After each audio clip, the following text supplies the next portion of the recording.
La ciencia es el futuro. Sin ciencia no hay futuro.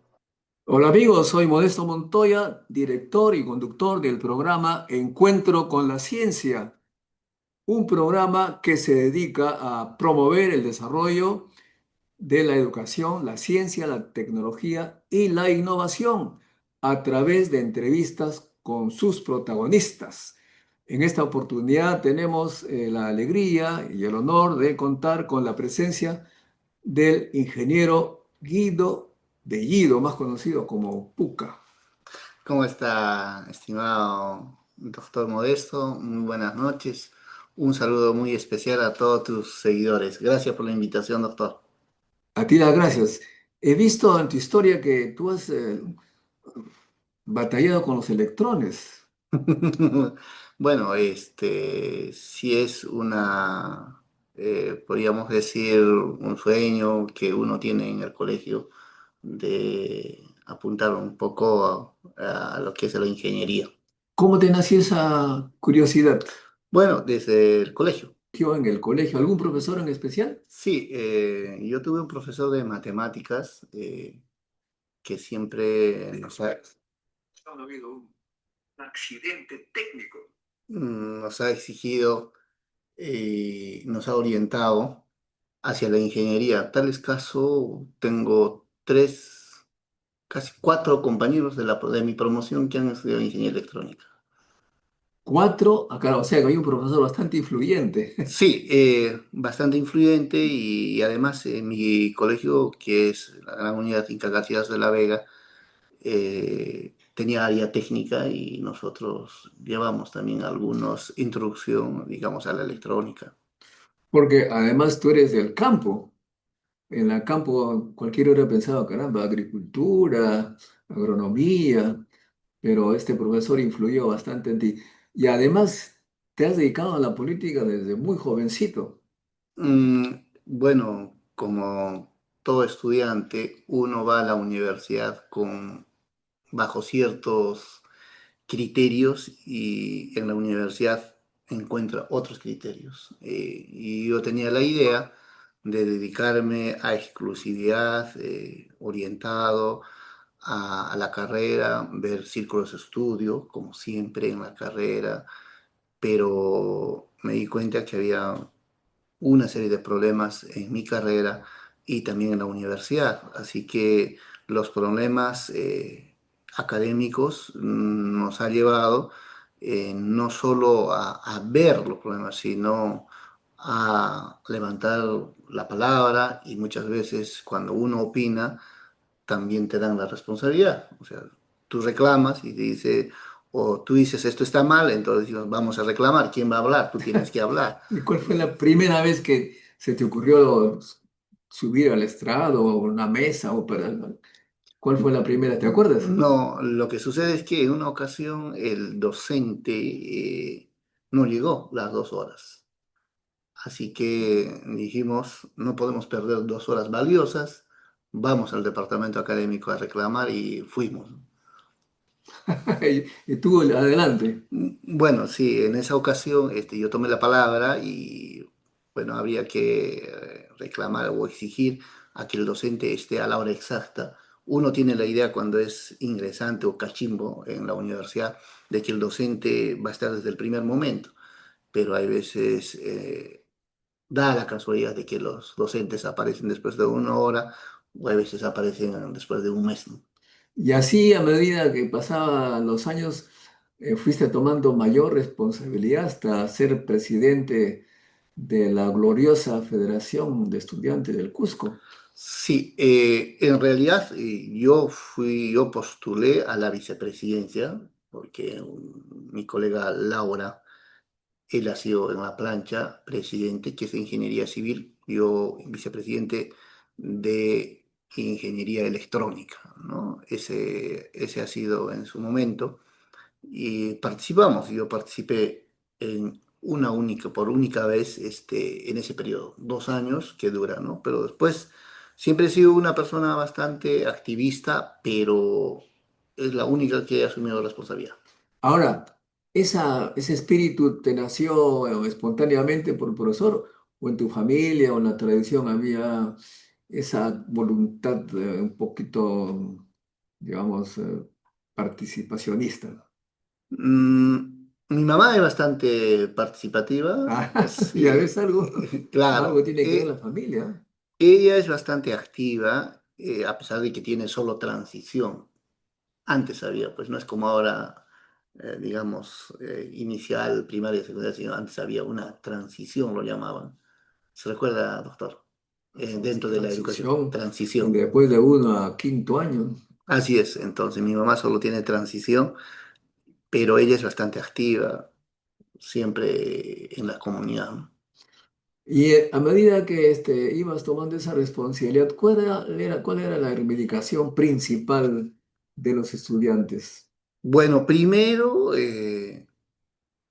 era primero reclamar o siempre reclamábamos calidad de docente, asistencia puntual de los docentes, pero en ese proceso yo participé en formar un círculo de estudios. Cuando ¿El círculo en torno a qué tema? era un círculo de estudios en la carrera, Ingeniería Electrónica, para desarrollar teoría. Y cuando empezamos a formar un círculo de estudios en electrónica, se enteraron los semestres que ya estaban por egresar y me llamaron y me dijeron, ya no formes tu círculo de estudios porque eso es muy complicado. ¿Cómo te vas a atrever a formar círculo de estudios?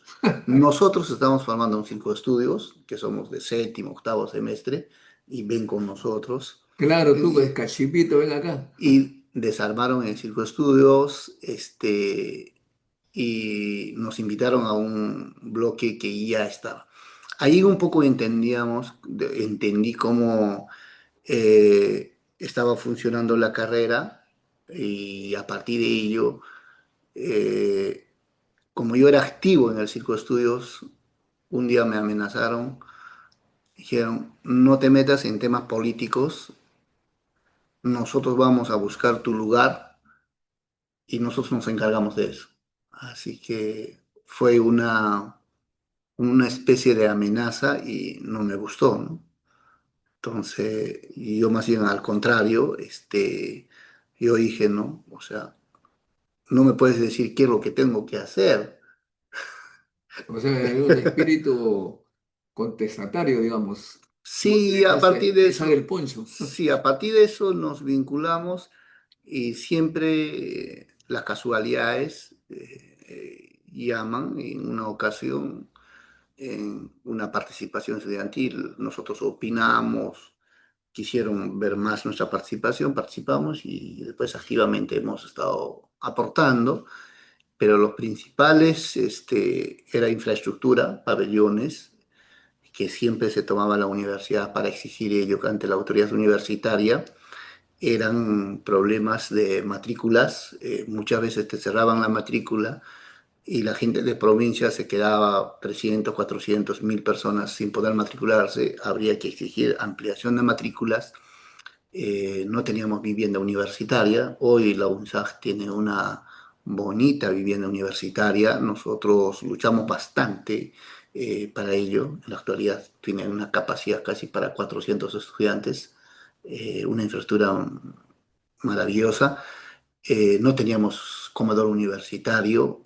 Hoy el comedor universitario de la UNSAG es moderna, ya funciona hace bastante tiempo y habían una serie de requisitos. Queríamos participar en la evaluación al docente para que el estudiante pueda opinar si el docente se cumple adecuadamente su labor como docente. Y logramos participar en evaluar incluso al docente para el nombramiento.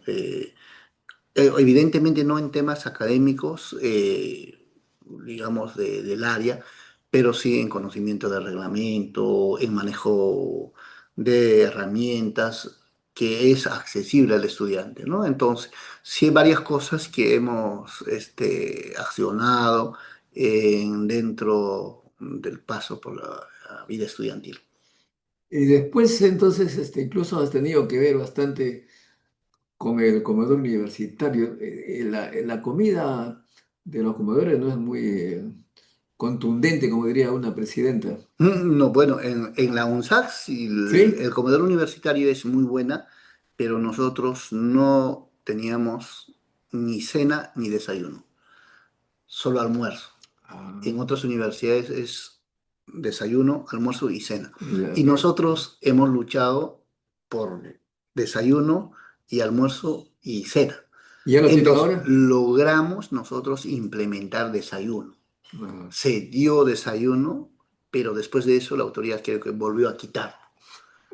Pero finalmente lo que sí se garantiza es el almuerzo para 3.500 estudiantes y lo que nuestra exigencia era, de casi somos 21.000 estudiantes y nosotros exigíamos 4.500 raciones. Siempre era nuestra lucha en el tema de alimento, ¿no? Porque hay muchos estudiantes solo se alimentaban con el comedor universitario, o sea, no tenían acceso muchas no, veces no, a, no. a desayuno ni cena. Y nosotros O sea, había alumnos que solamente tenían una comida diaria. sí, sí, Ah, es verdad. Y nosotros, cuántas personas y cuántos jóvenes, principalmente de provincias, hemos visto porque es bastante complicado porque cuando tú estudias en la universidad, o sea, lo fácil es ingresar, mantenerse en la universidad es lo complicado, porque muchas veces las personas que vienen de provincias tienen que al mismo tiempo trabajar y también estudiar, y eso es complejo. Y aún todavía cuando uno es dirigente, tal vez hasta tres cosas tienes que hacer: la carrera, estudiar y también trabajar, ¿no? tremendo, tremendo. Sí, hasta Sí, ahora hay bueno. jóvenes así que hacen eso. Ahora, ¿te animaste finalmente con un amigo a comprar tu kit electoral? Es así que ya es paso mayor. Bueno, cuando nosotros ¿Cuál era el, digamos, qué buscabas, qué problema veías en el Perú que querías resolver con un partido? Eh, muy concreto, nosotros, doctor, habíamos visto, y mi propósito era inmiscuirme en la electrónica, ¿Has investigación propia, trabajado incluso antes? propiamente dicho en ello, formar, porque en una carrera profesional la clave está en formar un círculo de estudios de la carrera. Eso te ayuda a potenciar e integrar un equipo para poder entrar ya en la investigación. Entonces, mi idea era eso, pero cuando empecé a ver, encontré que había un problema, no era el problema del país, no era un problema eminentemente de falta de capacidades. En el Perú hay capacidades. El problema es la estructura del Estado desde la universidad hasta el país, o sea, de cómo funciona esa estructura. En este momento nosotros tenemos grandes investigadores, hay capacidad, pero lo que no hay es el sistema del Estado que le permita avanzar en la investigación. Entonces, ahí nosotros nos dimos cuenta que el problema era político, pasaba por el tema político. Entonces, ya en el desarrollo de nuestra carrera, avanzando, reflexionando con los compañeros, nos dimos cuenta que era un tema político. Entonces dijimos, si queremos resolver las cosas en el país, pasa por resolver el tema político, pasa por implementar, porque también en la universidad existen temas de corrupción y nosotros denunciábamos corrupción, irresponsabilidades, teníamos persecución por parte de algunos sectores, o sea, todo lo que se produce hoy en la sociedad, también en la universidad, en una especie de laboratorio se da. Entonces, ahí decidimos, bueno, siempre hay ese reto también, ¿no? Es que algunos otros sectores, cuando nosotros hacemos las luchas por infraestructura, por cualquier necesidad, por cualquier tema, siempre te dicen, ¿no? Solo te estamos viendo reclamando ahora de estudiante. Cuando vas a egresar, te vas a olvidar. y ya te sentencian. Y es más, hay otras personas mayores vienen y dicen, yo también cuando yo era como tú en la universidad era así. Bien, burguesado. En la universidad de incendiario y afuera mm, ni más vas a participar y cosas por el estilo, ¿no?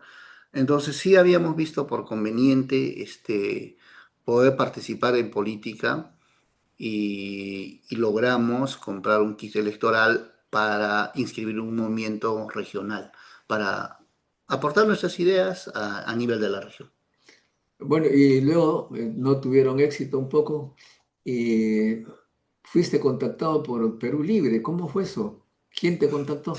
Bueno, ese ha ¿O tú sido, tocaste la puerta? no, esa ha sido una anécdota porque nosotros ya habíamos participado en el 2014 en el proceso electoral y era que nuestro gran aprendizaje porque yo asumí en aquella vez ser personero ROF, entonces conocer todos los procedimientos. Y tomamos la decisión de buscar, porque la tarea era participar y para el 2014 los plazos para que nosotros podamos inscribir eran bastante cortos hicimos una alianza con un partido que había sido, porque ya nos enteramos cuando tuvimos una reunión, conformado por docentes de nuestra universidad y que eran Los profesores. docentes de medicina humana. Y el doctor Ángeles, que en paz descanse, que era el secretario general, el ideólogo, ellos habían formado un movimiento regional determinado Papa. Y, y había ex alcalde Flores, que había entrado por el Papa, pero había sido un invitado nada más y por discrepancias se había estado retirando. Y ese movimiento regional estaba prácticamente eh, sin estructura. Y nosotros conversamos con el doctor y le planteamos y nos dijeron bienvenidos.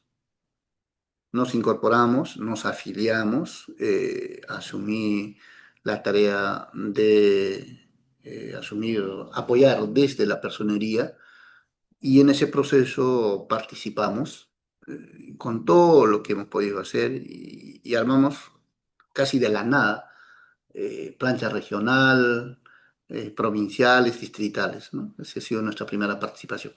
Al término de ello, nosotros habíamos decidido no participar en el proceso electoral del 2016, sino inscribir nuestro movimiento regional y no inscribirnos en tema de política nacional. Pero ahí es donde en una reunión que habían varios partidos políticos, porque había una conferencia, un día nos plantearon la posibilidad de hacer un debate entre Verónica Mendoza, Vladimir Cerrón, organizar, y me recuerdo Bloque Popular, creo que estaba un grupo de congresistas, Sergio Tejada. Ellos plantearon, y cada uno de ellos tenía su representante. O sea, Perú Libre había una persona que representaba, a Sergio Tejada había otro, a Verónica Mendoza había otro. Entonces, incluso, creo que, si no me recuerdo bien, también de Gregorio Santos. Entonces, cada uno tenía su representante, porque ellos eran partidos políticos nacionales. Y mi persona era de un movimiento regional.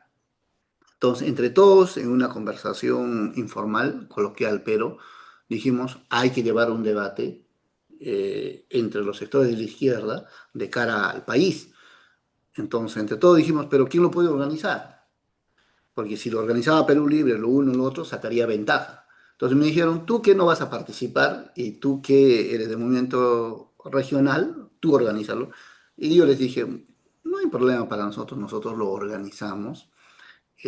Fui a exponer al movimiento regional que nosotros ya teníamos constituido para poder organizar. Se dio la autorización y organizamos. Pero en el proceso de estar implementando, primero Sergio Tejada se vino al 2 de noviembre para ver el tema de las actividades por Tupac Amaru y rompió la regla para este evento. Y al ver eso, la gente de Verónica Mendoza también dijo que Verónica no iba a participar. Y otras personas que habían propuesto tampoco. Entonces, un día aparece el representante del doctor Vladimir Cerrón y me dice, ¿qué hacemos? No hay nadie. Y me plantea, ¿por qué no hacemos una actividad solo con el doctor Vladimir Cerrón? Y como no le conocía, yo, porque es recurso logístico, porque hay que tener local, equipo de sonido, convocatoria, actividad para organizar un evento, entonces dije, o sea, yo voy a organizar, ¿y qué tal Cerrón no asiste? Entonces le pedí el número de Cerrón, de doctor Cerrón, yo me comuniqué con el doctor Cerrón y le dije, queremos organizar un evento, me recuerdo que era 27 de noviembre, para 27 de noviembre, queremos organizar una actividad. Y me contestó, me dijo, compatriota, ¿qué tal? Sí, no hay problema. Listo, ya, en todo caso, como ya me está confirmando, yo me encargo. Empezamos a organizar y después recibo una llamada y me dice, doctor Vladimir Cerrón, yo sí voy a venir al evento, pero no solo quisiera venir a ese evento, quisiera algunas actividades más. Allá no hay problema. Yo le organizo reuniones con medios de comunicación, a reuniones con organizaciones sociales y reuniones con partido. Y de paso, como una actividad más, la conferencia, porque lo organizamos una conferencia magistral. Entonces, en esa conferencia magistral, me dice, ¿me lo puedes preparar digamos, un programa? Yo le dije, ya, te lo preparo el programa. Y después de eso, yo dije, ¿no? Como tienes representante, tu partido, tu equipo, lo van a poder hacer. Y después me dice que no había quién para poder implementar ese plan que habíamos nosotros, o sea, yo lo había diseñado, ¿no? ¿Quién lo iba a materializar? Porque el representante que tenía no conocía de organización, o sea, era una persona de contacto nada más. No sabía organización, no tenía criterios, porque hay que tener ciertas capacidades para ello. Entonces me pidieron que yo podía llevar todas esas actividades. Entonces aceptamos y llevamos las reuniones, las reuniones establecidas el día sábado, las reuniones establecidas el día viernes, medios de comunicación, la conferencia se llevó y la conferencia fue lleno total, pero hicimos una estrategia. Como a Cerrón nadie lo conocía, yo decía, Vladimir Cerrón vendría pues 10 personas.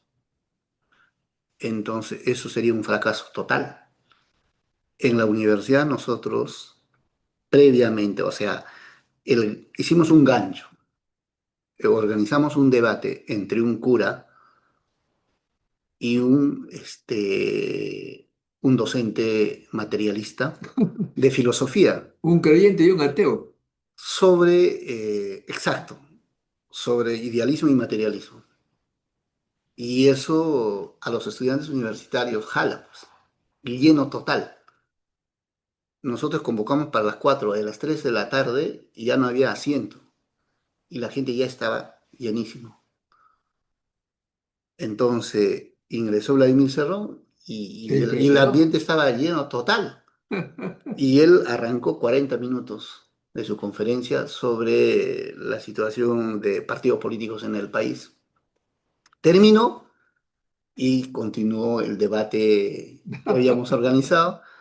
Así que le agradó la estrategia y a partir de ello nos planteó la posibilidad de poder asumir, digamos, la representación de Perú Libre ¿no? En Cusco. Y ahí nosotros asumimos y siempre alcanzando ideas, criterios, ¿no? Pero obvio nosotros ya teníamos clarísimo nuestros mecanismos de trabajo, formas de concebir y una práctica política desarrollada y también formación política desarrollada también. O sea, nuestro equipo si tienen una formación política que no es tampoco adquirida dentro de la estructura de Perú Libre, sino nosotros venimos de una formación política de autoeducación, ¿no? Universitaria. Muy Bueno, bien, para resumir una interesante, sí, pequeñísima parte. la historia política del Perú, amigos. Ahora bien, vamos a ir rápido hacia adelante. Me acuerdo que usted en el Ministerio de Educación lo vi ya prácticamente como primer ministro, junto con Aníbal Torres, que medio que se escapó, después regresó así brevemente. ¿Qué pasó? Esas idas y venidas de Aníbal. Ah, no, primero nadie sabía quién va a ser presidente del Consejo de Ministros, porque eh, Roger Nájar, el congresista Roger Nájar, iba a ser el presidente del Consejo de Ministros. Por irresponsabilidad de uno del partido, publicó en sus redes que la propuesta para la PCM era Roger Nájar. Un periodista del partido lo publicó y eso lo replicó efectivamente que si era así el doctor Vladimir Cerrón. Y todos se montaron sobre él, se lo tumbaron. Se enteraron que había tenido un hijo este, cuando era joven en su pueblo y, y agarraron ese tema para cuestionarle y a unas horas de juramentar en el Congreso ya había 50 firmas rechazando para que pueda juramentar, antes de que juramente al excongresista Roger Nájar. Y en ese contexto se decide y me plantean la posibilidad de que mi persona pueda asumir la PCM. Y yo como militante, como tengo una formación, yo soy una persona muy respetuoso, Disciplinado. disciplinado, le dije, si ustedes están determinando que yo asuma, no tengo ningún problema. Yo asumo y sujeto a todas, digamos, las decisiones que se han tomado sobre la marcha, ¿no? Porque no había nada que poner peros, o sea, faltaban unas cuantas horas, menos de 12 horas, entonces no plantearon y creo que como ya habían armado todo un equipo y era en torno del excongresista Roger Nájar, algunas personas que no conocían mi persona no estaban de acuerdo. Entonces, Pedro Franqui y el doctor Aníbal Torres no querían juramentar. Entonces, en la interna se decidió efectivamente que no juramenten, pero los demás tenían que juramentar, ¿no? Así ha sido. Al día siguiente los dos han juramentado. Muy bien. Ahora, una pregunta, pronto que me pasé. ¿En, en qué momento usted conoció al profesor Pedro Castillo? Ah, Porque él me contó pues que estaba haciendo su partido por el norte del Perú y como no obtuvieron firmas se vino a Lima a buscar quién le daba, le dijeron ve a Lima a ver quién te daba un sitio y fue Vladimir que le dio ese sitio. ¿Cuál es su versión? no, en realidad hay una única versión, lo habíamos manifestado, creo. Eh, Nosotros en el partido estábamos preocupados porque habían inhabilitado al doctor Vladimir Cerrón, que era el Mm, candidato natural. natural, no natural, sino el candidato que tiene mejores condiciones políticas en ese momento en el Más partido. preparado, digamos. Correcto, por experiencia y por temas, entonces era nuestro candidato.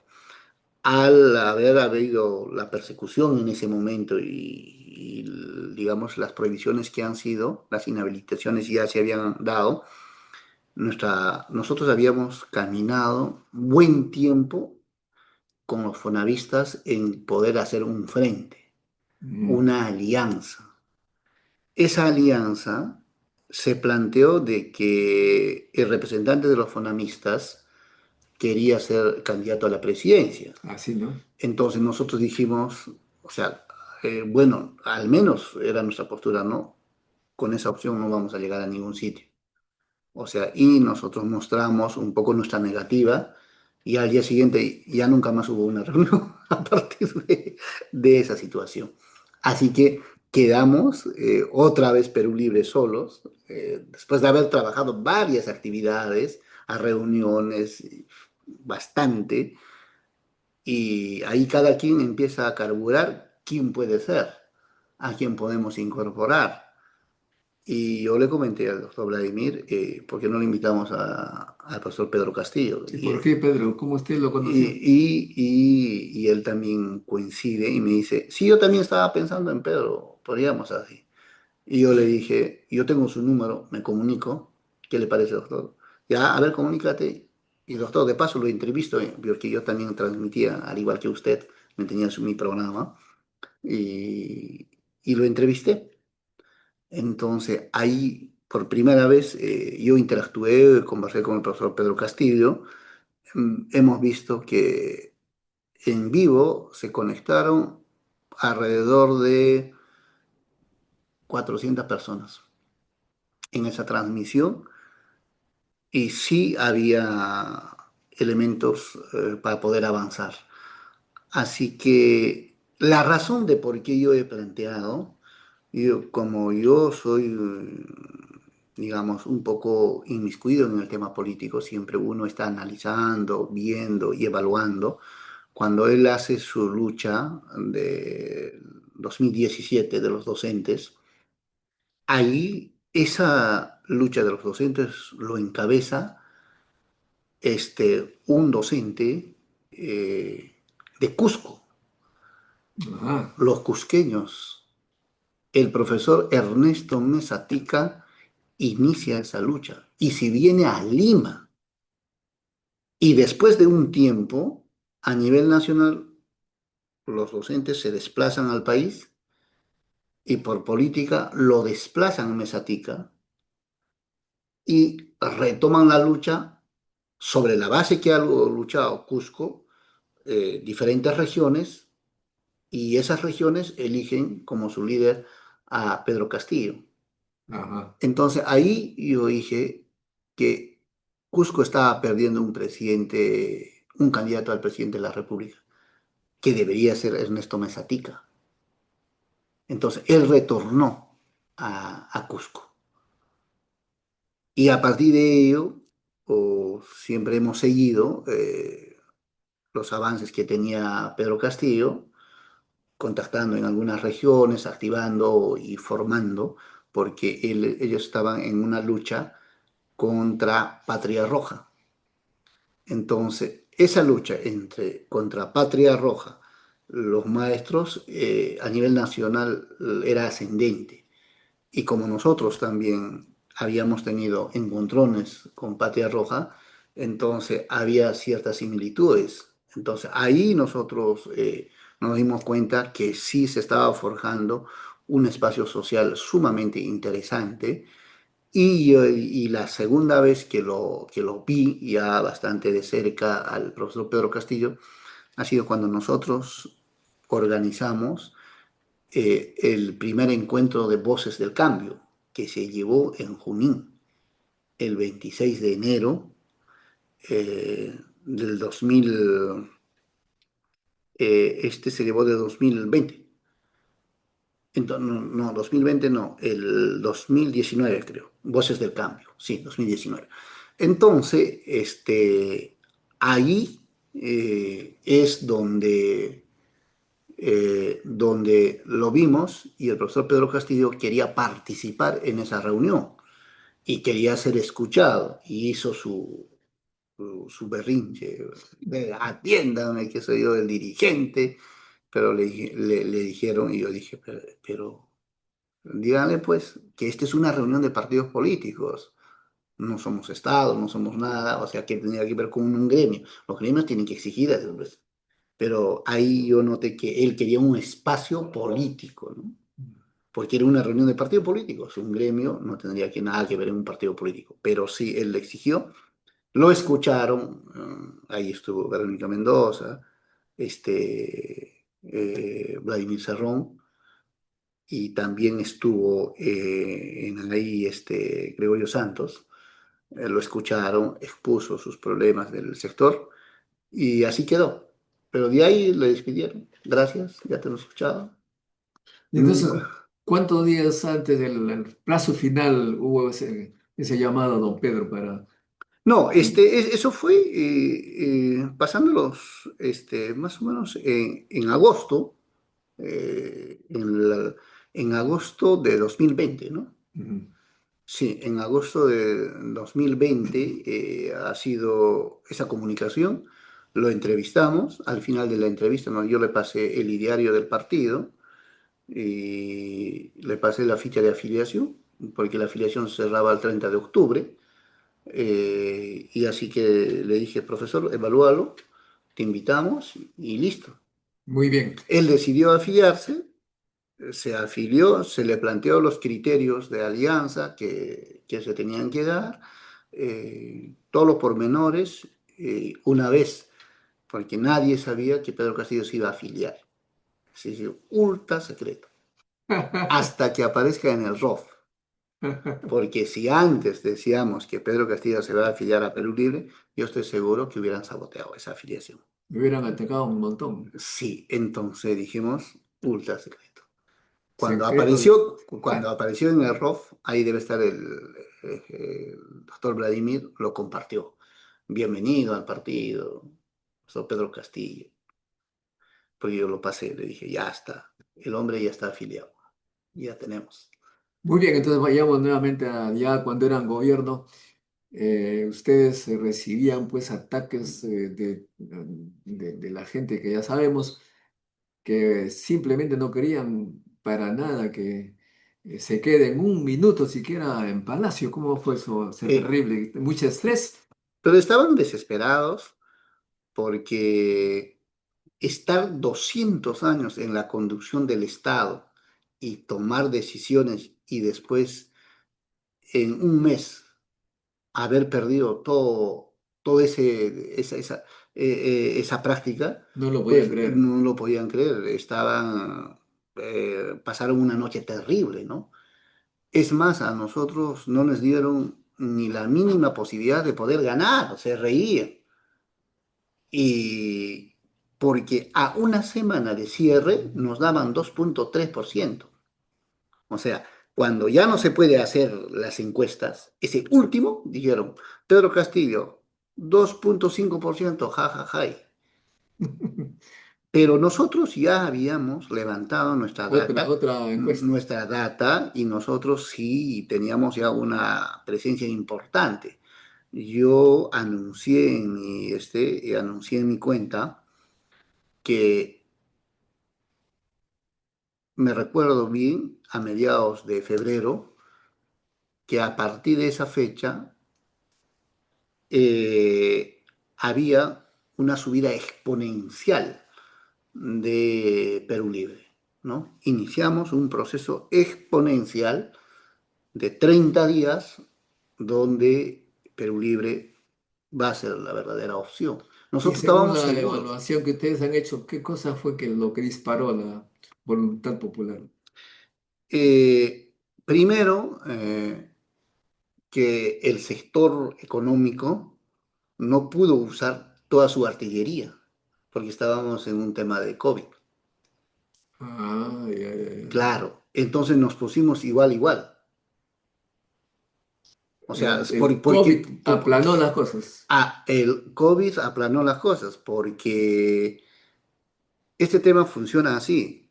Tú sacas, haciendo chancha con todo el barrio, mueves una camioneta y el poder económico te mueve 1.000 camionetas. Ajá. Entonces te pasa con rodillo por encima. Pero como había las restricciones, no podían mover toda la logística que tenían. El dinero no servía para nada en ese momento. Lo que tenía que imponerse era programa y también los niveles de comunicación en ese momento que se estaban dando. Y en pandemia los niveles de comunicación era fuerte de los sectores de los trabajadores, una articulación sumamente importante. Entonces, se hicieron varias cosas, ¿no? Nosotros hicimos una presentación del partido acá en Lima, y ahí me recuerdo todavía el profesor Pedro Castillo usaba una gorrita, porque él siempre usaba una gorrita, pero con gorrita no podíamos darle una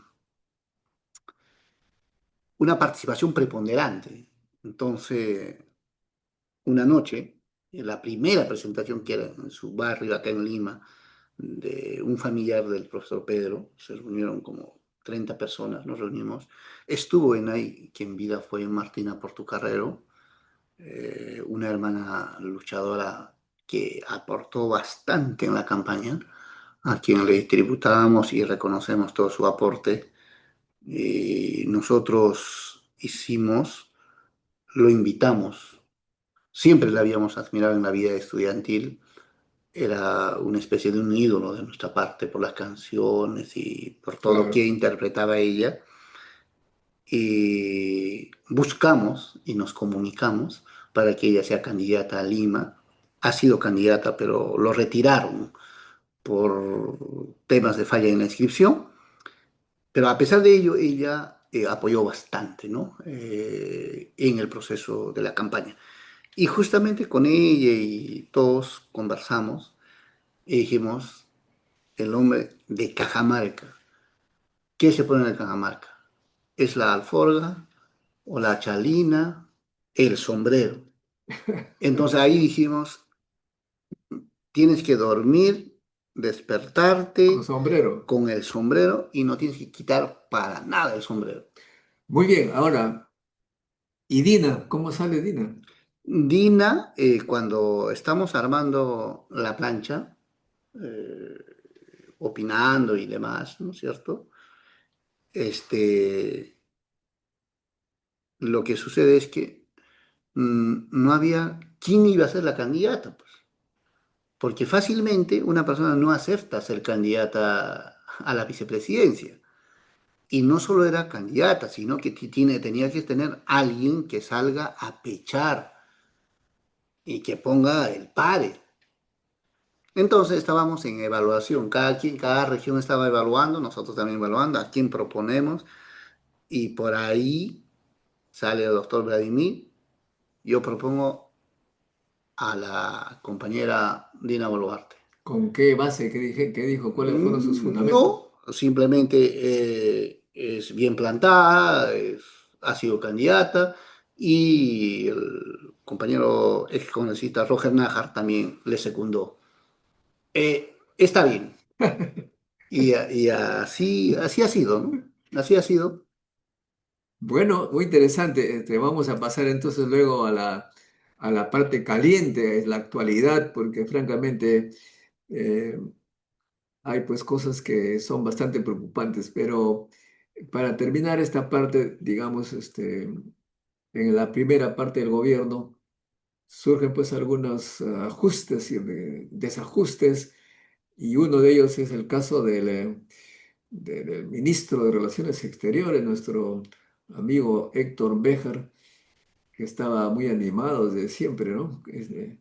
Pero luego tuvo algunos problemillas con la oposición, que no lo querían ver ni en pintura porque era un guerrillero y no se podía tener un gobierno con un guerrillero.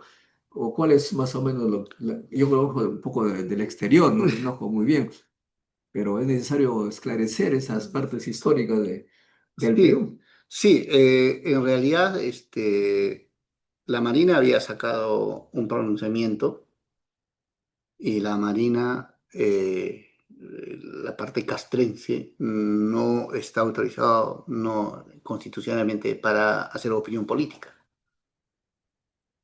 Por tanto, quien ha sacado ese comunicado había sobrepasado al ministro de Defensa.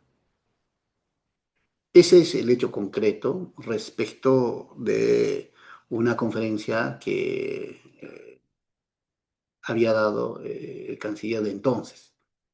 Entonces, yo llego de Cusco, 9 de la noche a la PCM, y el presidente me llama y me dice, ¿a qué hora se retira el señor?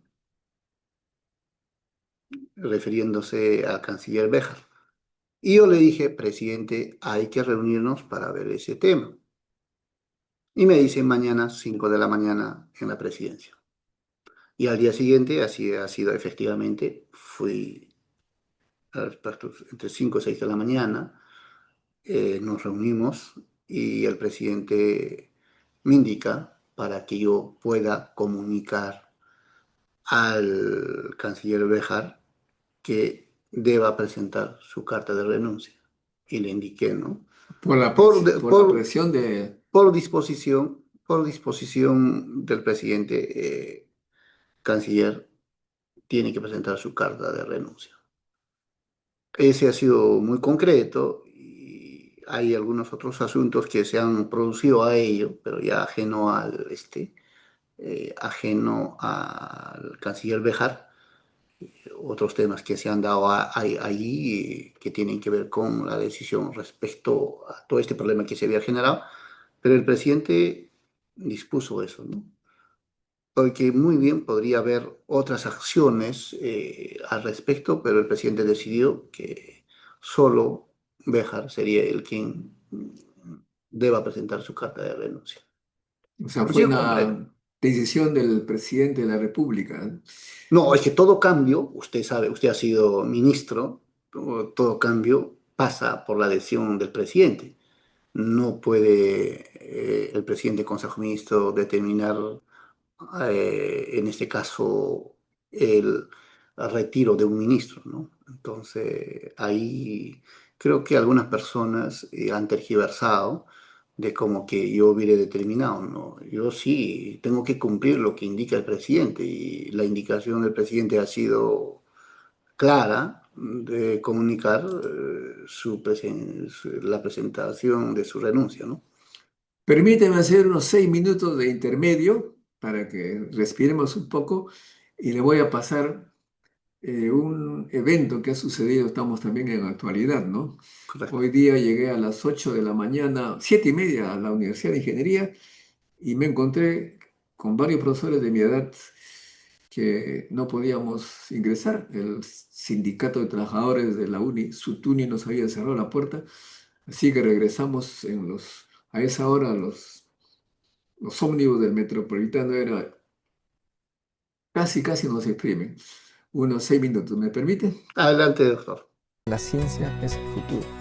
Sin ciencia no hay futuro. Hola amigos, soy Modesto Montoya, director y conductor del programa Encuentro con la Ciencia. Hoy día, los profesores y alumnos de la Universidad Nacional de Ingeniería que están en periodo de exámenes finales no hemos podido ingresar porque el Sindicato Único de Trabajadores de la UNI decidió, sin previo aviso, cerrar las puertas. La pregunta que nos hicimos es ¿quién lidera este sindicato? Por esa razón hemos ido a hacer preguntas y a veces las preguntas resultan incómodas. La ciencia simplemente quiere saber la verdad. Ustedes sacarán sus propias conclusiones. Ahora estamos aquí en el pabellón central con una agrupación del sindicato, aquí el sindicato de empleados del SUTUNI. Y vamos a conversar con la secretaria general. ¿Cómo se llama usted, profe? Rocío Yayicuna. Buenos días, profesor. Como secretaria general del sindicato, le tengo que decir que nuestra medida que hemos tomado también de una vigilia y una preventiva a nuestro convocado paro ya anunciado quizás para el 23 de julio, porque nosotros los trabajadores tenemos una negociación colectiva que se ha pactado el año 22, 23, 24, 25 y no se nos está pagando las cláusulas. Son cláusulas de la negociación colectiva de la ley 31.188, que nos permite a los trabajadores poder tener mejoras económicas, mejores condiciones de trabajo. Hemos pactado y el presente año no nos están cumpliendo. El rector ha sido informado, se ha solicitado que se nos cumpla con los pagos, no nos han atendido, tenemos documentos que no han sido respondidos y ya hemos tenido la Asamblea General, que es la que manda en el sindicato, ha decidido tomar estas medidas ante la negativa de la autoridad de podernos resolver nuestros problemas.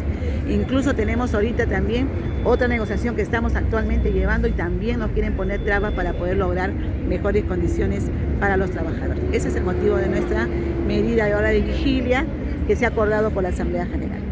Dígame una cosa, pero de repente no hay plata. Tenemos plata en el fondo intangible, ¿no? Que es con los RDR, e incluso el Ministerio de Economía asigna un presupuesto para negociaciones colectivas también. Entonces hay un incumplimiento por una mala interpretación de los funcionarios que el rector ha puesto en la mesa de diálogo y no quieren ellos entender que son cláusulas pactadas con incidencias económicas y de manera permanente, no son cláusulas temporales. Pero se ha construido una piscina, dice el rector, pero no funciona su piscina. Bueno, como yo le digo, de esos temas, los trabajadores tenemos muy poca información, pero sí tenemos conocimiento ahora que esa piscina no está funcionando. Ya más no podría decir. ¿Por qué razón que no está funcionando? ¿Por qué razón? ¿Cuál ha sido la falla? No, eso nosotros desconocemos porque justamente sus funcionarios son los que tendrían que decir, donde justamente, como usted puede decir, los funcionarios de ahora están haciendo gastos innecesarios en obras que no se completan, que no se terminan, y ahí es donde los RDR justamente se utilizan y no al final no cumplen el fin para los cuales son otorgados. Pero usted, como secretaria del sindicato, supongo que tiene informaciones por qué realmente no funciona la piscina que se ha inaugurado, ¿no? ¿Le han informado sus colegas? No, la información que tenemos es así muy, se puede decir que lo que escuchamos generalmente es que hay algunos accesorios, implementos de esa piscina que no están funcionando debidamente. Es lo que sabemos. Todavía no se completa entonces. Así es, parece que están en eso de que no está funcionando debidamente. Supongo yo lo van a corregir para que pueda hacer el uso, para el que tiene que dar, que es de la piscina, ¿no? Para que los alumnos puedan usarlo, porque también es para los alumnos, ¿no? Pero ya se inauguró, pues. Ya se inauguró, así y no funciona. Así es. Una última pregunta, por favor. Me acaban por llamar telefónica, me preguntan lo siguiente. ¿Es usted miembro del partido Ahora Nación? Sí, yo soy afiliada, pero no soy militante. Y me afilié hace mucho tiempo. ¿Afiliada? ¿Cuándo se afilió? El año 24, me parece. 24 Después de los marzo. Eventos de Puno que vinieron acá. Sí, creo que sí. Marzo del 24, me parece. ¿Afiliada? ¿Cómo es eso, afiliada? Diferencia, yo creo que militante. eso es un tema personal mío, yo no como secretaria general, ¿no? Porque yo no mezclo las cosas, señor profesor. El 23, 24 en el mes de junio, el 24, 25 también en el mes de junio. O sea, este convenio que no se cumple fue firmado de usted con el señor López Chao. Así es. Y hasta el año pasado hemos tenido el cumplimiento de todas las cláusulas. ¿Ese convenio se firmó después o antes que usted era militante de la Nación? Ese tema no le voy a contestar. Bueno, hemos comprobado, en primer lugar, por declaraciones de la secretaria general del Sindicato de Trabajadores de la UNI, que la piscina inaugurada por el anterior rector no funciona porque le falta algunas componentes, después de haber sido inaugurado. Por otro lado, también nos hemos enterado que la secretaria general de este sindicato pertenece al partido del anterior rector. Es afiliada, pero no militante. No sé qué eso significa. Y que el convenio colectivo que ha firmado con el anterior rector, pues fue hecho, no se sabe si antes o después que fue militante. Ante la pregunta se ha un poco molestado. Bueno, no ha respondido claramente. ¿Qué ha pasado con esta situación que molesta, que incomoda, que perturba las actividades de la institución estatal, de la universidad estatal, emblemática en el campo de la ciencia y la tecnología, que es muy necesaria para salir de la pobreza en el Perú?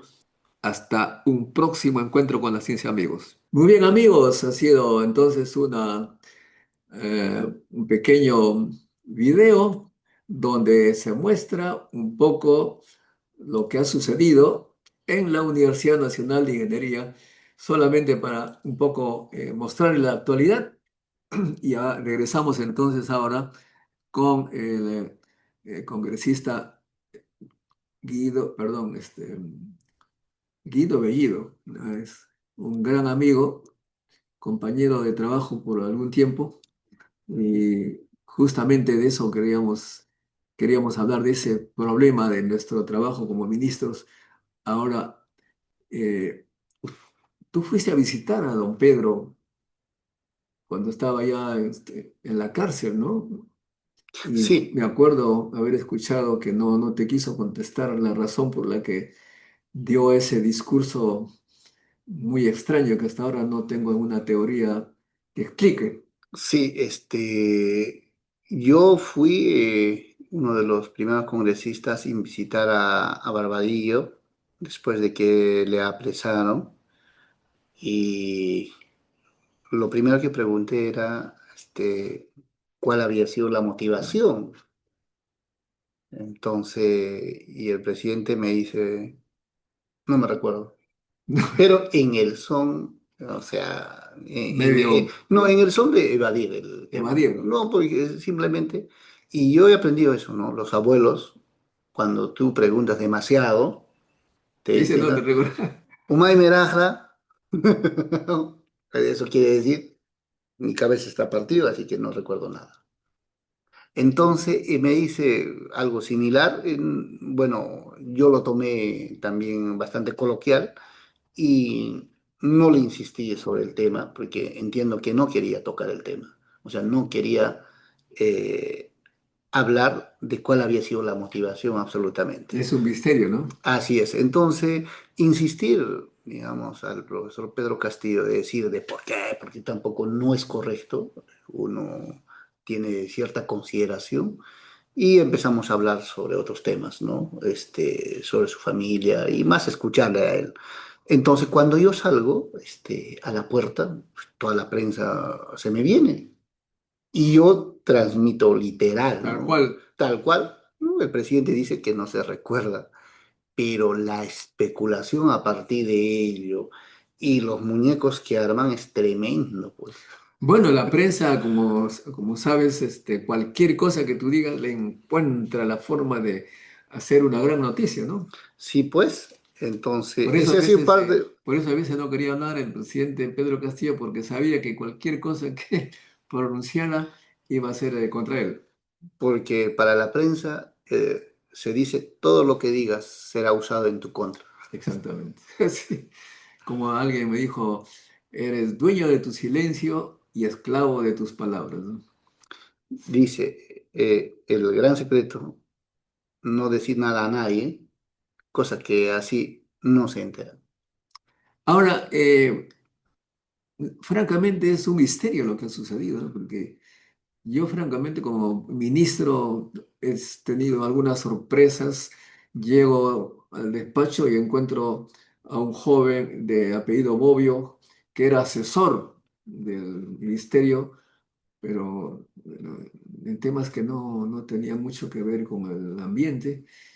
Y decidí pedirle pues su renuncia. Le comuniqué por si acaso al presidente que estaba cambiando. Un poco que me dijo, bueno, ya yo explicaré las cosas, parecía que él tenía que explicar los cambios. Bobbio tenía aparentemente mucho poder en el palacio. Y yo he escuchado varias teorías sobre Bobbio. Algunas veces me he encontrado en algunos medios de comunicación con él, pero más, con toda sinceridad, no conozco.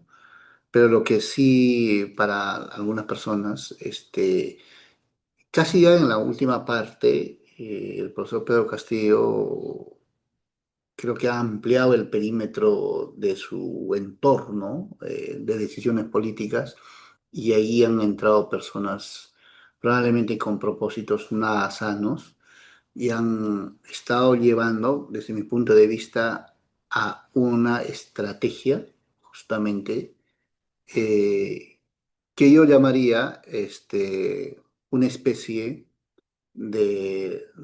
digamos, de una pelea, digamos, de arte marcial, el judo, donde usan bastante la fuerza del oponente para dominar. Entonces creo que han aplicado eso, o sea, que el profesor Pedro Castillo, digamos, usen estratégicamente y le lleven a eso, digamos, a dar un mensaje a la nación y a partir de ello hoy está siendo juzgado. Pero hay que tomar en cuenta, ahorita el profesor Pedro Castillo debería estar juzgado en libertad. Primero, no se ha materializado Fue un digamos, intento en el todo caso, gol. o algo parecido. Claro, ha sido Es como un simplemente intento y una tentativa, tentativa. pero no solo es una tentativa, porque también hay que analizar si materialmente podía o no podía. Entonces, Imposible. es como, por ejemplo, una persona va a saltar y con una pistola de juguete. Y al ser con una pistola de juguete, materialmente es imposible. Claro. Entonces, ahí tiene otra connotación Otra pena, digamos, ¿no? dentro del campo jurídico, así que yo estoy seguro que lo más justo sería en este momento, Pedro Castillo esté enfrentando este proceso de investigación en libertad y además de eso, de ser, digamos, Culpable, digamos. una culpable, no llegaría ni siquiera a una presión efectiva. No llegaría a una presión efectiva. O sea, tenemos una situación que no es muy clara, por supuesto. Ahora, ya en este momento estamos hablando de otro tema. El país está en un caos total. Por donde se mire, uno ve que hay grandes problemas y la presidenta Dina Boluarte, en cierta manera, está dando eh, todo lo necesario para que la rechacen, la repudien. Parece que lo hiciera a propósito. ¿Cuál es tu Sí, análisis al respecto? en realidad creo no está escuchando a la gran mayoría, no está resolviendo los problemas inmediatos. Por ejemplo, en este mismo, hace media hora atrás, han sido gaseados en Avenida Abancay nuestros hermanos mineros artesanales. Así Ese problema, por ejemplo, debería la señora Dina Boluarte de convocar y sentarse con los mineros artesanales, escucharles y darles una salida. Una salida porque hoy la cancha, la pelota está en la cancha del Ejecutivo, pero no lo está haciendo. No vaya a ser que este problema se agrave y afecte tanto a los mineros artesanales y afecte a la población usuaria de transporte y afecte al país, porque al generarse este conflicto hay desabastecimiento de combustible, hay desabastecimiento de insumos de primera necesidad, entre otros, en todos los campos. Es muy peligroso lo que está pasando, pero parece que a la señora Dina Boluarte no le interesa atender este tema. Esto es muy serio. Están vinculados a la actividad de la minería artesanal y pequeña minería alrededor de 4 millones de peruanos. No hay una sola empresa en este momento que le dé trabajo a 500.000 de peruanos. Ninguna empresa. el problema efectivamente Y es, yo me recuerdo una entrevista que le hicieron a usted cuando está ministro de Medio Ambiente y justo usted indicaba, digamos, los procedimientos que en ese momento llamaba para poder acompañar para que se formalicen. Porque eso era, cuando nosotros estábamos en el gobierno, era a todos ellos formalizar y darles las condiciones. Y eso en este momento no se está dando. Yo pienso que vale un trabajador dentro de cualquier sector formalizado, porque formalizado tributa. Segundo, el Estado le da soporte. Tercero, van a hacer un cuidado responsable del medio ambiente y también un clima laboral con beneficios laborales y entre otros temas. O sea, es ventajoso la formalización y yo considero que todos debemos apoyar a la formalización. Tenemos no solo en la minería artesanal, casi el 75% del emprendimiento también es informal. claro, así es, la informalidad está en todos los campos, ¿no? Es que la informalidad Pero es, eso se debe a la falta de empleo formal, a la falta de tecnología, a la falta de empresas responsables. Yo me pregunto, ¿qué pasaría si es que estos señores de todo tipo, ¿no? Yo cuando salgo a la uni, acá había una señora increíble, le mostraba en el canal, una señora que vende sus panes, tiene dos hijos, he conversado con ella, y los mantiene con sus panes vendiendo, una mujer. Y hay dos o tres fiscalizadores de la municipalidad de Miraflores, tres que la paran empujando a la señora. Digo, Y le pero quitan su pan. claro, además le digo, ¿por qué no mejor el alcalde le da trabajo a la señora para que sea una fiscalizadora más? Ya no hay nada que fiscalizar. Me parece impresionante cómo es que no hay trabajo y mucha gente, eso es una sama, pero mucha gente se ve tentada pues a todo tipo de delincuencia y dice, ¿cuál es la solución? La represión, es decir, no se va a la raíz del problema, que es un problema de educación, ciencia, tecnología, se va a la represión. ¿Cómo ves tú el futuro así? Porque tal como lo veo yo, esto va a ser cada vez peor. ¿Cómo ves el futuro como para pensar que va a haber educación, ciencia y tecnología en el país y podamos ser como los chinos que ahora están más bien haciéndole la competencia a las grandes potencias? Sí, concretamente yo creo que el Estado debe hacer todos los esfuerzos, primero, de formalizar, segundo, acompañar. No solo hay que formalizar, no solo hay que exigir requisitos, sino hay que enseñarle hasta que se formalicen y hasta cierto punto puedan tener capacidad de liquidez alta para que solitos puedan avanzar. Nosotros queremos que, y el Estado debe estar preocupado para que todos sus ciudadanos tengan calidad de vida y si tienen actividades de emprendimiento, entre otros, debe darle en la parte inicial el soporte que requiere. Todos queremos eso. Entonces yo creo que hay que insistir en esa parte y en el tema de industrialización, en el tema de fortalecimiento de la capacidad de dar valor agregado en nuestro país, hay que invertir y el Estado debe invertir. Esperar que la empresa privada invierta en proyectos de innovación es bastante complicado. ¿Por qué? Porque arriesga su capital. Y en investigación, arriesgar el capital, hay empresarios que no van a querer arriesgar su capital. Entonces yo creo que se requiere una política sumamente importante en el país para poder implementar y esté orientado al mercado, esté orientado a satisfacer necesidades inmediatas. Y creo que ahí, cuando estábamos nosotros en el gobierno, habíamos planteado la creación del Ministerio de Ciencia y Tecnología, A la propósito, cual está en el debate ahora no, hablando de no, eso. no lo quieren tocar, no lo quieren tocar, no lo quieren materializar una mayoría en el Congreso, porque creen que esa idea que se ha planteado en el gobierno de Pedro Castillo no debe tener pues este asidero. Es Todo lo que viene de solamente, Pedro Castillo, nada que ver. solamente por bronca política y así no debería ser.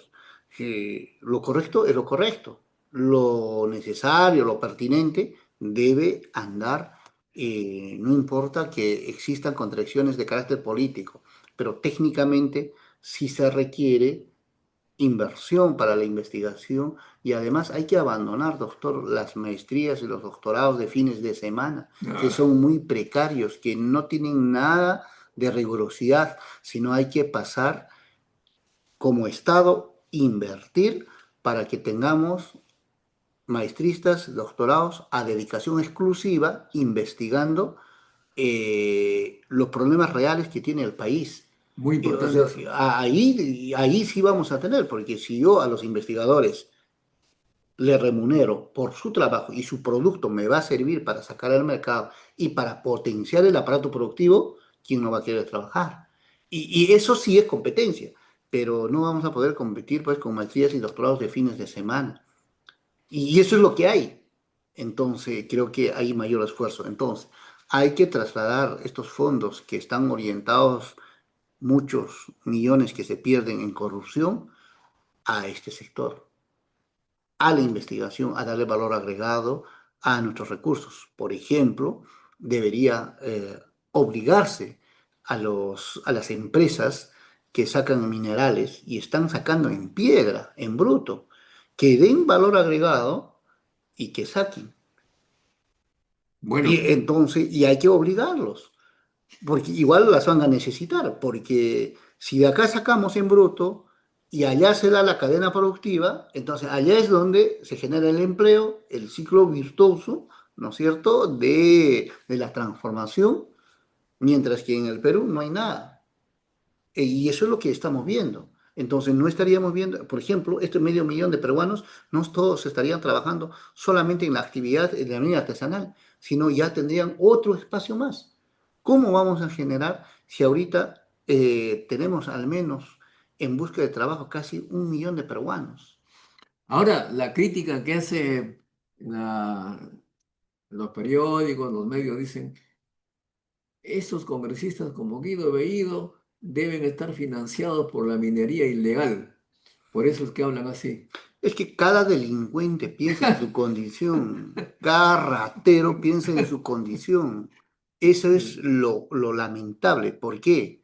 Porque lo que ellos piensan es que ellos siempre hacen cualquier cosa gracias a algo, pero nosotros hacemos las cosas por principio, nosotros defendemos por principio, nosotros somos gente solidaria, nosotros hacemos las cosas no esperando recibir algo a cambio, sino porque es necesario hacer, porque es necesario hacer. Y eso no entienden, nunca van a entender. Entonces su mundo para ellos es yo hago algo a cambio de algo. Entonces, como yo algo, esa es mi práctica, entonces pienso que el otro también es así. Como yo estoy robando, entonces pienso que el otro también está robando. Claro, nosotros sabemos, está totalmente... Los delincuentes así piensan, pero en este caso nosotros sí defendemos las cosas que vemos justo y siempre lo vamos a defender. Pero eso sí, jamás nos pueden decir que financiamiento, que otra cosa. Es más, en nuestra campaña, jamás nosotros hemos tenido ninguna interacción con ningún representante. Nosotros ya de congresistas los hemos conocido a todos los hermanos que hoy están en lucha. En nuestro IAC de congresistas hemos ido incluso a visitar in situ a los lugares de trabajo. Particularmente mi persona no ha tenido interacción. Por ahí algún chistoso he visto, seguramente su familia de Guido Bellido está en minería artesanal. O sea, ese tipo de especulaciones es muy lamentable. Yo, doctor, tengo que ser muy honesto y tengo que ahí sí levantar la voz para que a mí que me quieran imputar alguna situación de esa naturaleza, se equivocan conmigo, ¿no? Yo siempre prefiero yo andar descalzo a meterme en algún problema que no sea un trabajo correcto, ¿no? Y yo siempre abogo por ello. Y las personas que han interactuado conmigo, las personas que se han sentado conmigo y las personas que me han visitado mi despacho, no habrá una sola persona que diga, Guido Bellido me ha pedido Le un da un auto. alto. No, jamás, ni una taza de café. Así es, no hay, Pero no usted ni siquiera existe. tomó mi vasito de agua que le he ofrecido. Doctor. Bueno, pero, ok, ahora ya hablamos de política, ah, pero antes de eso, tengo algunos colegas míos que han viajado a Estados Unidos recientemente, científicos, ¿no?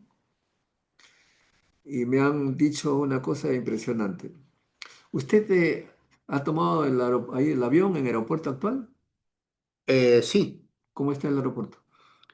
bueno, primero la infraestructura en materia de arquitectónico, estético, es un galpón, prácticamente. No existe un diseño arquitectónico, creo que ahí hay que observar ese tema. Segundo, no está al 100%.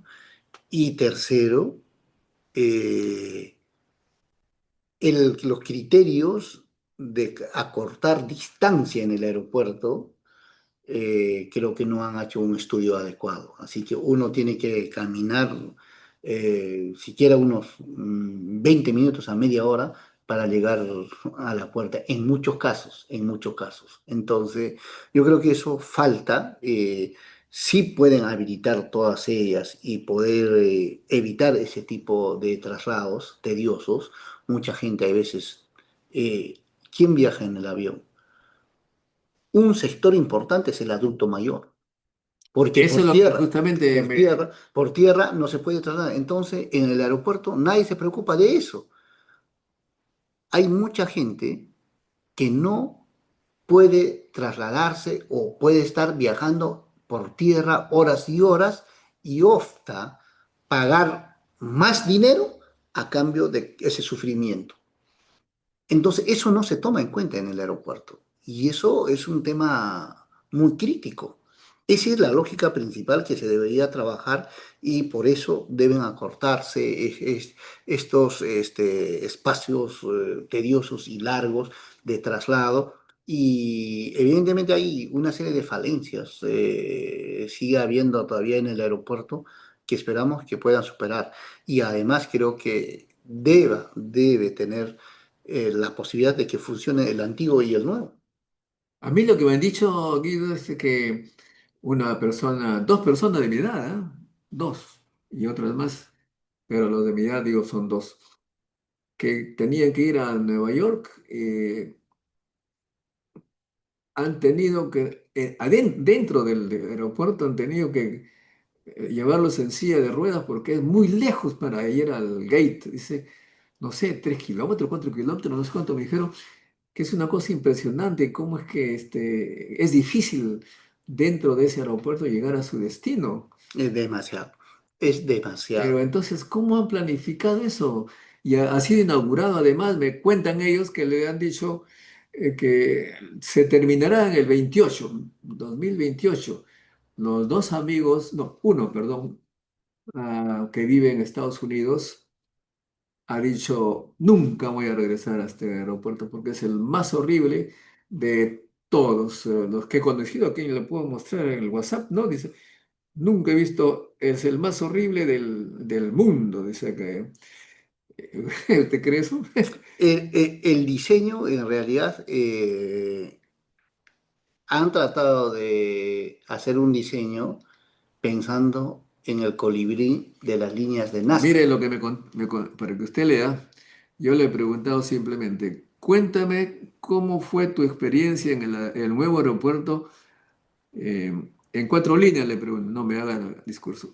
Mire lo que contesta mi amigo.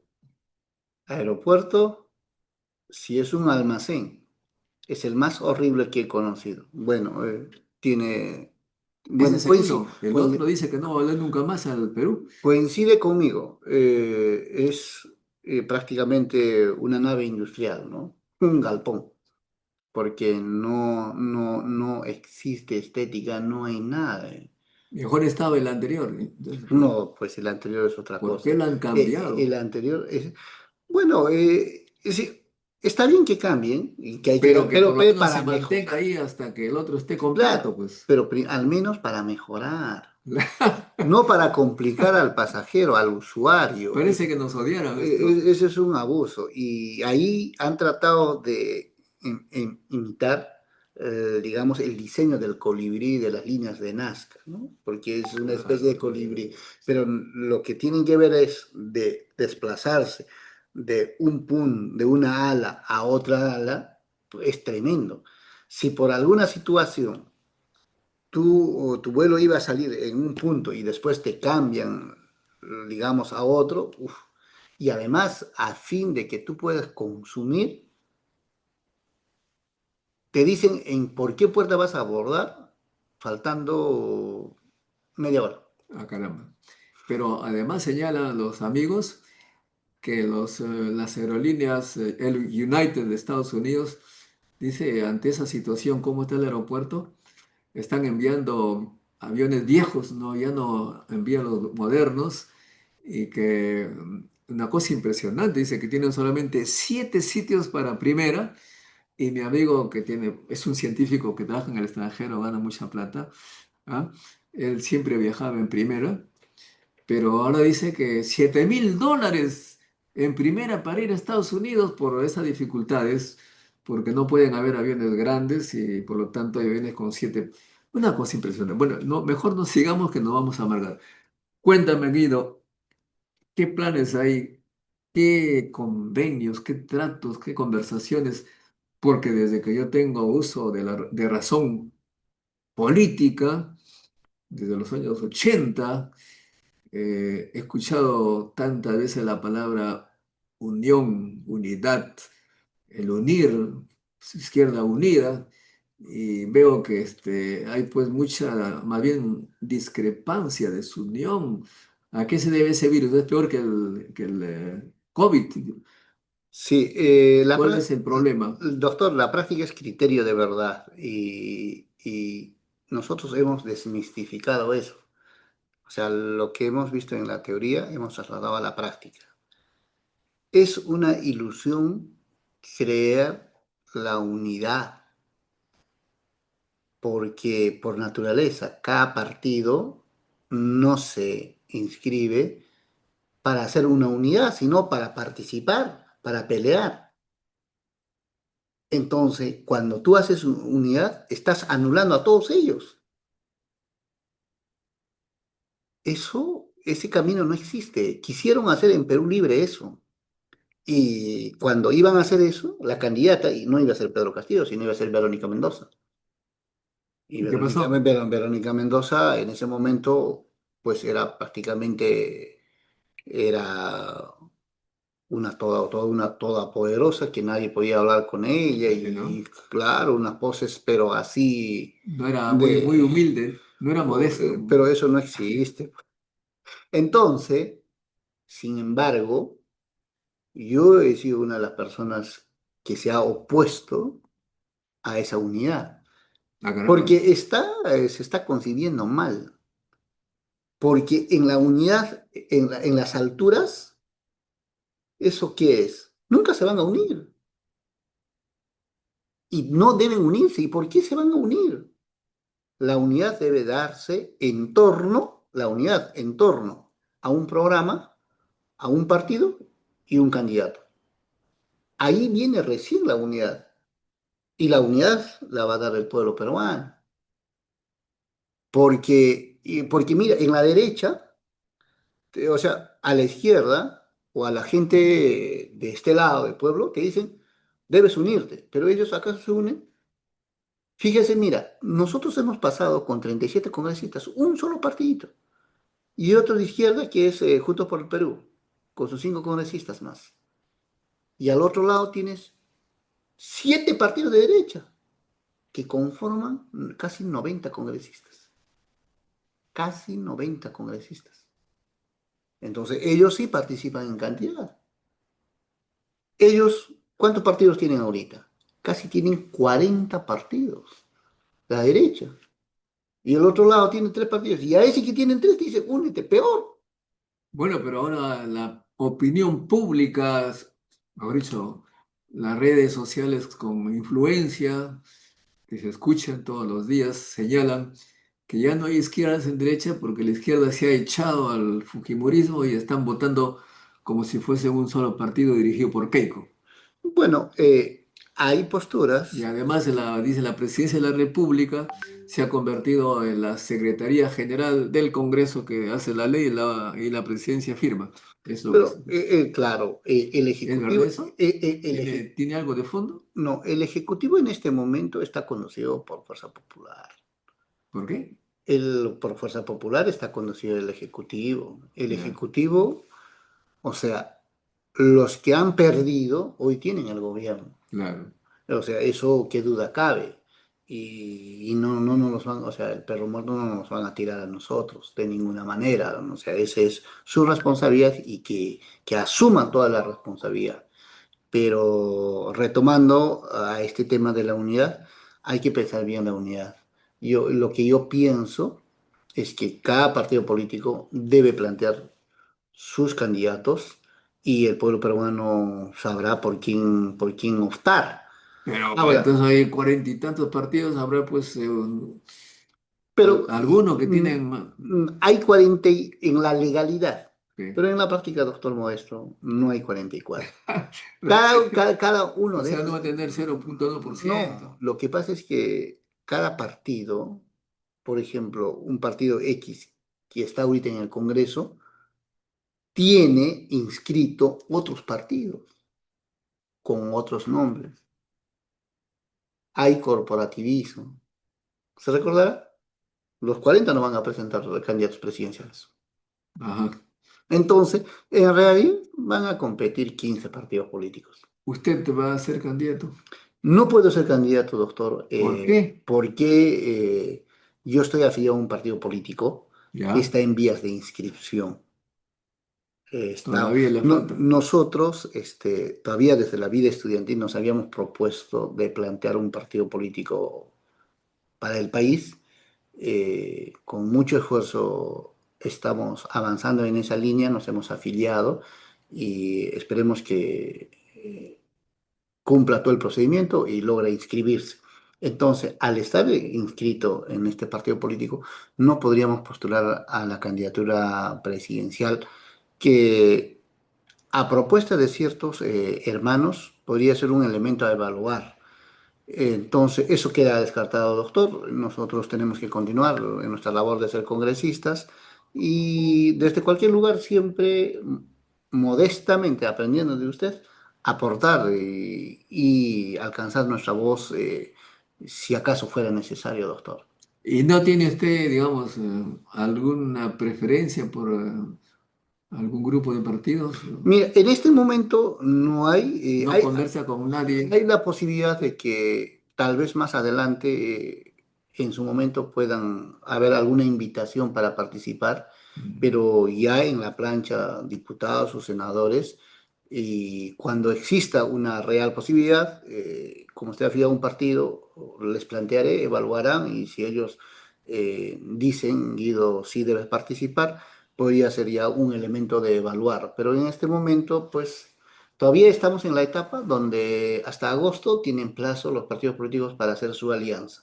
Y después de eso ya empieza ya el proceso de inscripción propiamente dicha. Entonces, en ese proceso se van a estar viendo, digamos, las invitaciones, ¿no? Entonces, y veamos cómo Paciencia. se desarrolla. Sí, No, no lo veo muy tranquilidad. preocupado ni estresado, tranquilo nomás. Sí, doctor, esta vida es tan corta para nosotros y que hay que siempre estar con armonía con la naturaleza y con todos los hermanos, pese a todas las cosas que vemos y que se dan y a veces nos puede alterar, pero tenemos que poner siempre paños fríos, doctor, porque a veces emocionado podemos tomar decisiones equivocadas.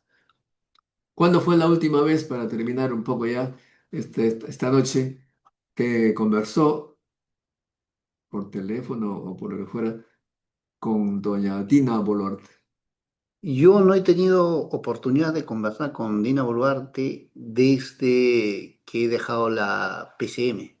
Ajá, La última vez me recuerdo, duramente hemos debatido, antes de que me pida el presidente Pedro Castillo mi renuncia, por las políticas de gobierno que queríamos aprobar. Ella quería implementar políticas de gobierno distintas al programa que habíamos presentado así, ¿no? y nos agarramos de los cabellos, duro, Eh, pero después de eso no he tenido oportunidad. Bueno, bueno amigos, ha sido Puca Guido Bellido, muy conocido en el mundo estudiantil y profesional del Cusco y también ahora del Perú entero. Ya ustedes lo conocen, está armando su partido que se llama Pueblo consciente, Pueblo Conciencia, consciente, Conciencia. también conciencia, doctor. Porque consciente viene de ciencia, pues imagínense ustedes. Hay la palabra incipiente con S y con C. Incipiente con S y con C tienen significado diferente. Uno es sin ciencia y otro es que no tiene conciencia. Pero ustedes los dejo pues, como tarea, averigüen cuál es la diferencia entre incipiente con C y con S. Muchas gracias, Guido. Ha sido un placer tu casa, cuando quieras comunicar algo a nuestros amigos científicos, que ya son 80.000 seguidores que tenemos acá. Muy encantado de haberte escuchado. Primero, doctor, felicitar por toda su trayectoria que es sumamente importante para el país y también por todos sus esfuerzos y sus aportes. Muchas gracias, doctor. Hasta una próxima oportunidad y saludar a todos sus amigos y el mundo académico que siempre está pendiente de sus entrevistas. Muchas gracias, doctor. Muchas gracias. Una pena, amigos. Hay muchas preguntas aquí, realmente complicadas todas, pero no hay mucho tiempo para... De repente, un par de preguntas. No, no, normal, no hay problema. A ver, vamos a ver entonces acá. Eh,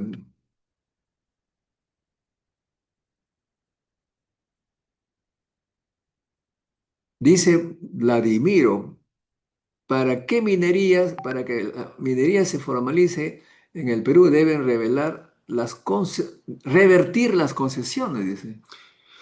Yo creo que hay que restringir aquellas concesiones en donde no se hacen exploración, ni cateo, ni prospección, porque yo concesiono para investigar y para hacer estudios, pero no por acaparar tierras. Y yo coincido con Vladimiro en ese tema. Debería el Estado revertir, ¿no? Esas tierras que están concesionadas solamente con el afán de sacar ventaja económica.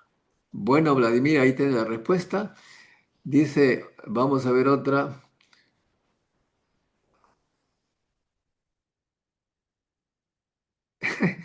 Dice, alguien dice, no te metas con dice, no metas a la izquierda, dice, parece que se está hablando de Vox. Bueno, hay diferentes opiniones, como siempre, pero acá hay uno que te dice, principio, no intereses, solo intereses. Lo tenemos clarito, dice, mira, no te creen. Bueno, primero es importante que la gente se exprese. Yo considero que eso es fundamental y hay que respetar las opiniones, ¿no? Sí, es notado, cuando uno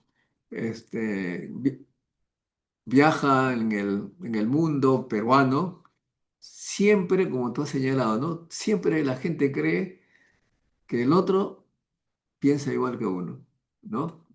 Dice, ay, ¿yo qué voy a estar pensando en principio? Tampoco él, pues. Es una cosa que hay que analizarse. Bueno, en fin, lo dejamos ahí. Muchas Esperemos, gracias, los doctor. voy a anotar todas las preguntas Y a la para la siguiente vengo próxima vez. a responder, ¿Está doctor. bien? Muchas gracias, Te lo doctor. voy a pasar por correo para que tú vayas preparando y Gracias, nuestros doctor. amigos estén satisfechos de preguntas bien pensadas. Muchas ¿Ok? gracias, doctor. Gracias, Guido. Con nosotros, amigos, será hasta un próximo encuentro con la ciencia. Chao, chao. Nos vemos. La ciencia es el futuro. Sin ciencia no hay futuro.